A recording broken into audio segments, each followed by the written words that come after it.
Thank you, Millicent Makoha. And moving on, day schools in Mombasa, Kakamega and 6 other electoral areas will be closed on Monday to pave way for elections to take place on Monday in a consultative meeting between the IEBC, that is the Independent Electoral and Boundaries Commission, and the candidates. They chose Monday, 29th August 2022 as the date of the elections in areas where the elections had been postponed.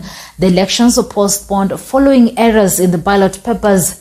Speaking on Tuesday, the Education Cabinet Secretary Professor George Magoha, in his inspection tour of CBC preparedness, said learning must continue in regions where elections will be conducted.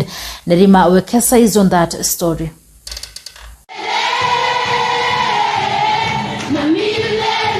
The Cabinet Secretary for Education, Professor George Magoha, has said that the learning program will be affected again in the areas where elections will be held on Monday.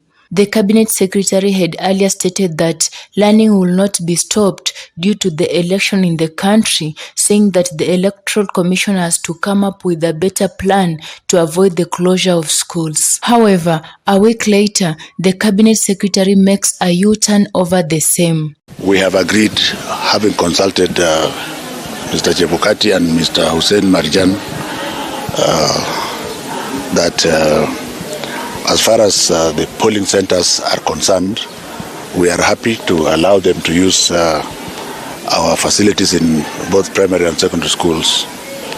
But we have also agreed that the tallying centers, which may require more than one day, we have agreed mutually that they should be taken to tertiary institutions, and a press release will be coming shortly to say so. Speaking on Monday during his inspection tour of CBC preparedness in Dagoretti South, Nairobi County, the CS said that the Ministry of Education has agreed with the Electoral Commission to use its facilities as polling stations. He said that learning in day schools will be affected while boarding school will remain in schools. In terms of our children, because we don't want them to miss any more time, we have also agreed as a government that the boarding schools shall not be closed, they will not be interfered with. Those that are polling centers, the children will remain in the boarding houses, in the fields and the libraries. As far as day schools are concerned, we think one day is not bad enough. The children can stay at home on Monday the 29th and report back to school on Tuesday, the 30th. For those mixed schools, I'm told that there are a few schools which are both boarding and day. The same will apply. The day scholars should remain at home for that Monday to report the following day. The boarding scholars should remain in school and remain away from the polling areas.